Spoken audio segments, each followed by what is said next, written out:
সুপ্রিয় স্টুডেন্ট, আশা করি তোমরা ভালো আছো। এসো অঙ্ক শিখি ক্লাসে তোমাদের স্বাগত।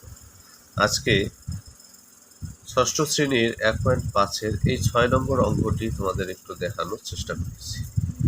তাহলে চলো আমরা দেরি না করে ক্লাস শুরু করি।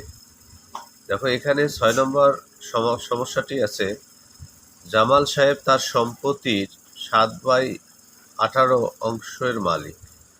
তিনি তার সম্পত্তির 5/6 অংশ 3 সন্তানকে সমানভাবে ভাগ করে দিলেন। প্রত্যেক সন্তানের সম্পত্তির অংশ বের করো। তাহলে আমাদের বের করতে হবে এক সন্তান কত অংশ পায়।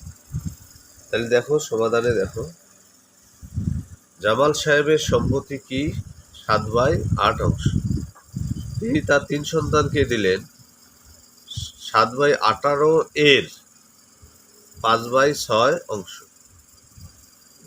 তাহলে তোমাদের এইভাবে বের করতে হবে, তিনি 3 সন্তানকে দিলেন 7/18, তার সম্পত্তিটা বাবার কাছ থেকে পেয়েছে 7/18 অংশ, এর 6 ভাগের 5 ভাগে দিলেন 3 সন্তানকে। তাহলে এর লিখতে হবে। এখন এর মানে হলো গুণন, তোমরা পরবর্তী গুণন চিহ্ন দিতে পারো, তুলে দিয়ে না দিলেও হবে। এখন যেহেতু কাটাকাটি যাচ্ছে না, তার উপরে উপরে গুণ করো। 3 সাতা অর্থাৎ 5 সাতা 35, 6 108 অংশ। এই পর্যন্ত নিশ্চয়ই তোমরা বুঝতে পেরেছো। তারপর এটা হলো 3 সন্তানের মোট সম্পত্তি।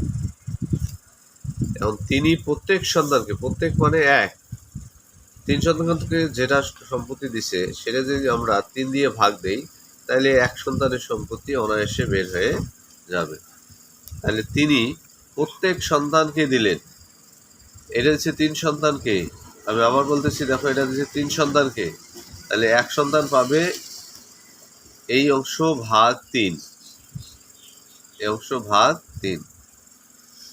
তাহলে এখন ভগ্নাংশের ক্ষেত্রে যদি ভাগ থাকে সেটা গুণ দিয়ে উল্টি দিতে হয়। এখানে 3 আছে, অবশ্যই কোনো সংখ্যা যদি থাকে তার নিচে অদৃশ্য 1 ধরতে হয়।